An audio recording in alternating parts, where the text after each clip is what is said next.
जब भगवान श्री कृष्ण धराधाम पर प्रकट होने के लिए उद्यत हुए तो भगवान कृष्ण ने सबको आज्ञा दी। भगवान कृष्ण की आज्ञा मानकर देवी देवता ब्रज में आए और जिस जिस नाम से विख्यात हुए उनके नाम हैं साक्षात स्वयं श्री कृष्ण जो नारायण हैं वो श्री कृष्ण बने, भगवान अनंत भगवान शेष बलराम बने, राधा जी गोलोक वासिनी वही राधा जी वृषभानु की पुत्री बनी, स्वयं साक्षात लक्ष्मी जी रुक्मिणी जी बनी, पार्वती आधे अंश से जामवंती बनी, आधे अंश से महामाया नंद की पुत्री बनी, तुलसी महारानी लक्ष्मणा श्री कृष्ण पत्नी बनी, सूर्य पुत्री यमुना कालिंदी बनी, लज्जा भद्रा बनी और गंगा मैया मित्रविंदा बनी, सावित्री सत्या बनी, वसुंधरा सत्यभामा बनी और साक्षात स्वयं कामदेव भगवान के पुत्र प्रद्युम्न बने और ब्रह्मा अनिरुद्ध बने। द्रोण और धरा नाम के वसु जो पति पत्नी थे वे स्वयं नंद बाबा एवं यशोदा मैया बने। जो सुचंद्र थे और सुचंद्र की पत्नी कलावती वही श्री राधे रानी के माता पिता वृषभानु और कीर्तिदा हुए। कार्तिकेय सांब बने, रति मायावती बनी और कश्यप ऋषि वसुदेव हुए और माता अदिति माता देव की बनी और कद्रु जो सर्पों की माता थी कश्यप ऋषि की पत्नी थी वह रोहिणी बनी बलराम की माता बनी और भारती उषा बनी बाणासुर की पुत्री। इन सभी ने भगवान के लीला काल में भगवान की लीला में सहयोग किया। भगवान श्री कृष्ण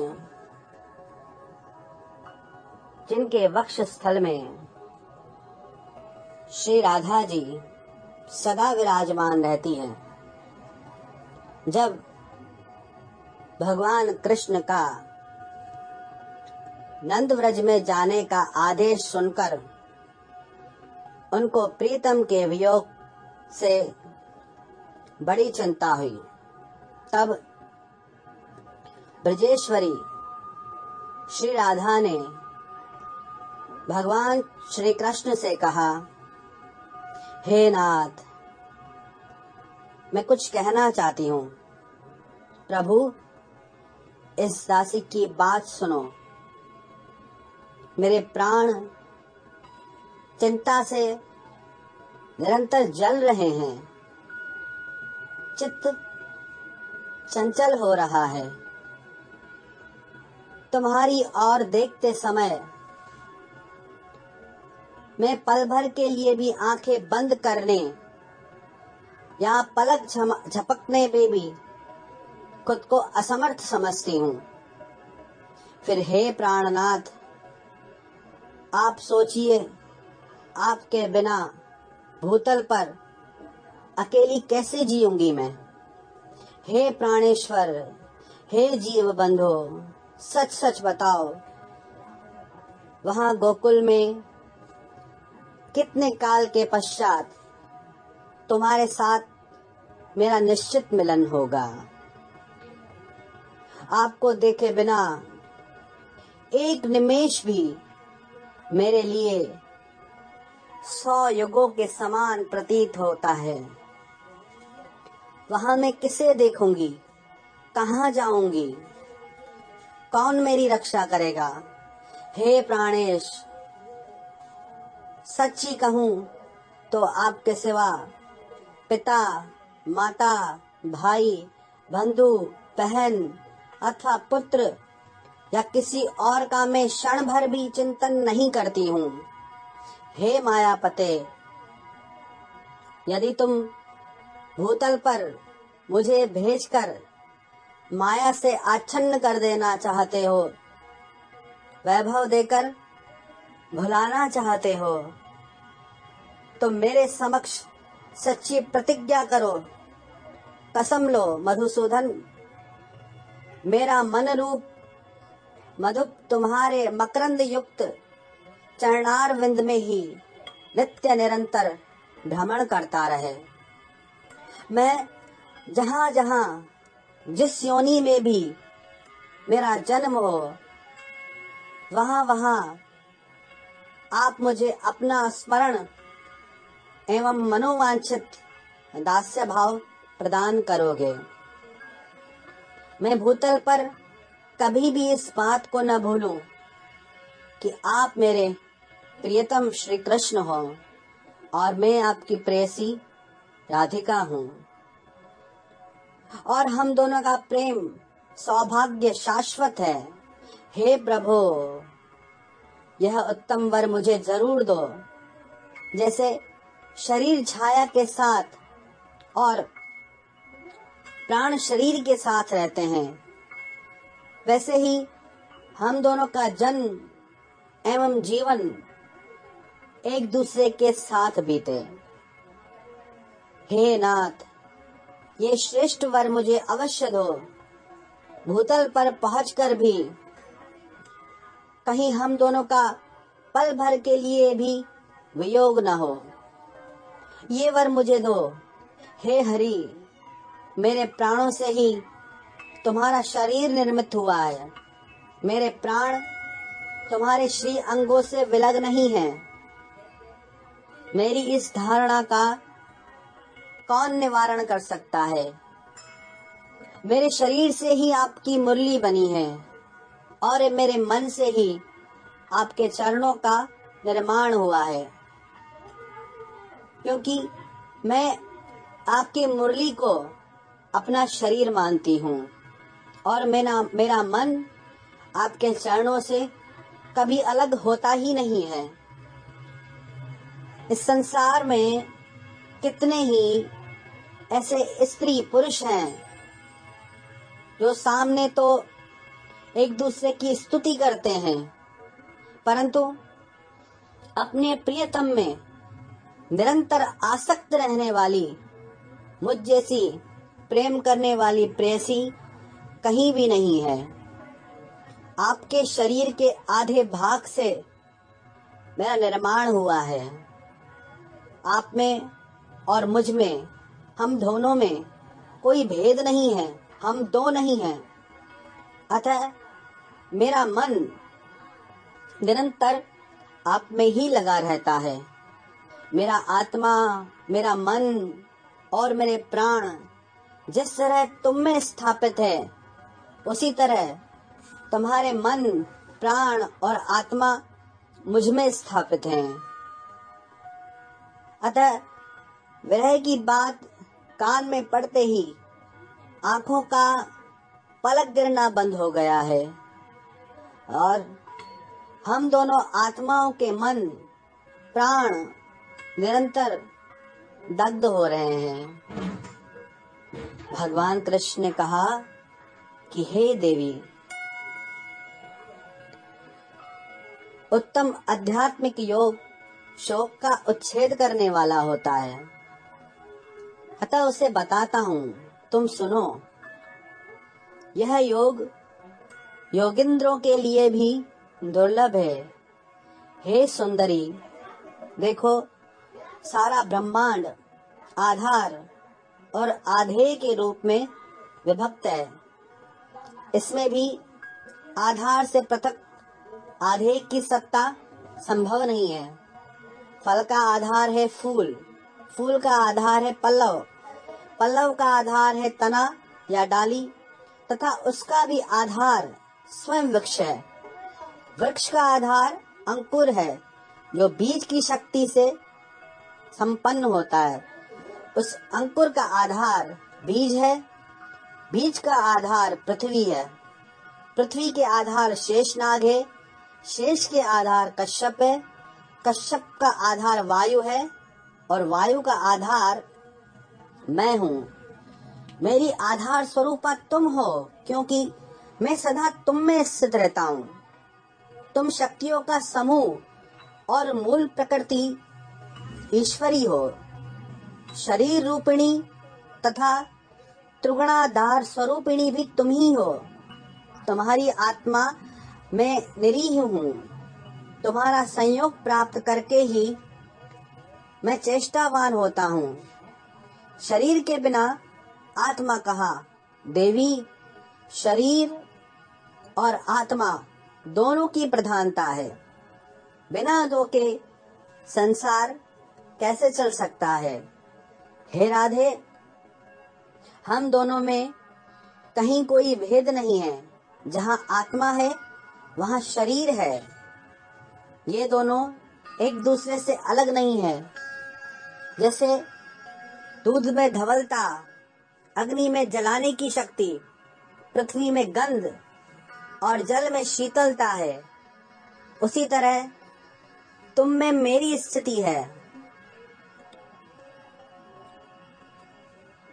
दूध में धवलता और अग्नि में जलाने की शक्ति, पृथ्वी और गंध में तथा जल और शीतलता में फिर भी भेदभाव है, पर हम दोनों में कोई भेदभाव नहीं है। मेरे बिना तुम निर्जीव हो और तुम्हारे बिना मैं अदृश्य हूँ। हे सुंदरी, तुम्हारे बिना मैं संसार की सृष्टि नहीं कर सकता। ये निश्चित बात है।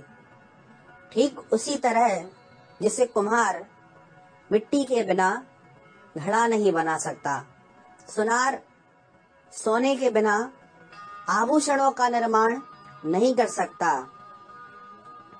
स्वयं आत्मा जैसे नित्य है, उसी प्रकार साक्षात प्रकृति स्वरूपा तुम नित्य हो। तुम सबकी आधारभूता और सनातनी हो। लक्ष्मी, सरस्वती, पार्वती, ब्रह्मा, शिव, शेषनाग और धर्म, ये सब मेरे प्राणों के समान है, परंतु तुम मुझे प्राणों से भी बढ़कर प्यारी हो। हे राधिके, ये सब देवता और देवियां मेरे निकट है, परंतु तुम यदि इनसे अधिक न होती तो मेरे वक्षस्थल में कैसे विराजमान हो सकती थी। हे राधे, आंसू बहाना छोड़ो, शंखा छोड़कर निर्भीक भाव से वृषभानु के घर में पधारो। सुंदरी, 9 मास तक कलावती के पेट में स्थित गर्भ को माया द्वारा वायु से भरकर रोके रहो। 10वां महीना आने पर तुम भूतल पर प्रकट हो जाना। अपने दिव्य रूप का परित्याग करके शिशु रूप धारण कर लेना। जब गर्भ से वायु के निकलने का समय हो, तब कलावती के समीप पृथ्वी पर शिशु के रूप में गिरकर निश्चय ही रोना। साध्वी, तुम गोकुल में आयोनिजा रूप से प्रकट होगी। मैं भी अयोनिज रूप से ही अपने आप को प्रकट करूंगा, क्योंकि हम दोनों का गर्भ में निवास होना संभव नहीं है। मेरे भूमि पर स्थित होते ही पिताजी मुझे गोकुल में पहुंचा देंगे और कंस के बहाने से मैं तुम्हारे लिए गोकुल में आऊंगा।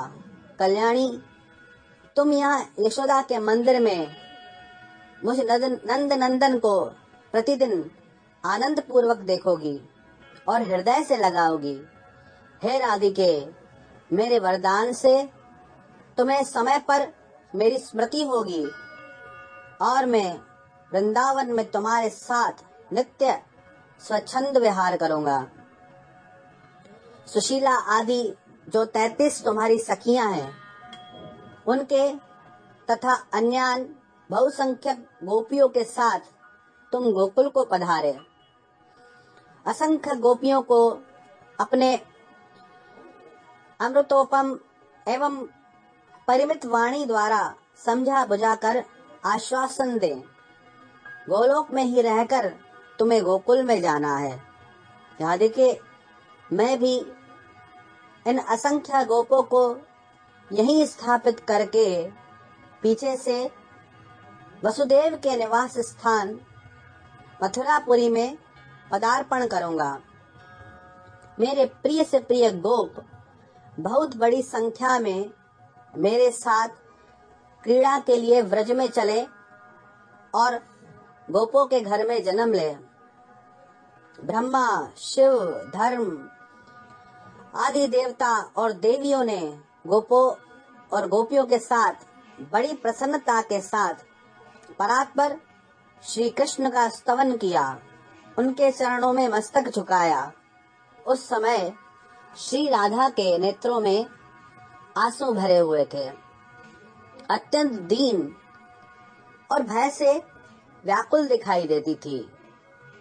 उन्हें इस अवस्था में देखकर स्वयं श्री हरि ने उन्हें सांत्वना देने के लिए सच्ची बात कही। श्री कृष्ण बोले, हे प्राणाधिके महादेवी, आप स्थिर हो जाओ, भय का त्याग करो। जैसी तुम हो वैसा ही मैं हूँ। मेरे रहते तुम्हें क्या चिंता है। श्री दामा के शाप की सत्यता के लिए कुछ समय तक सिर्फ बाहरी रूप से आपका मेरे साथ वियोग होगा।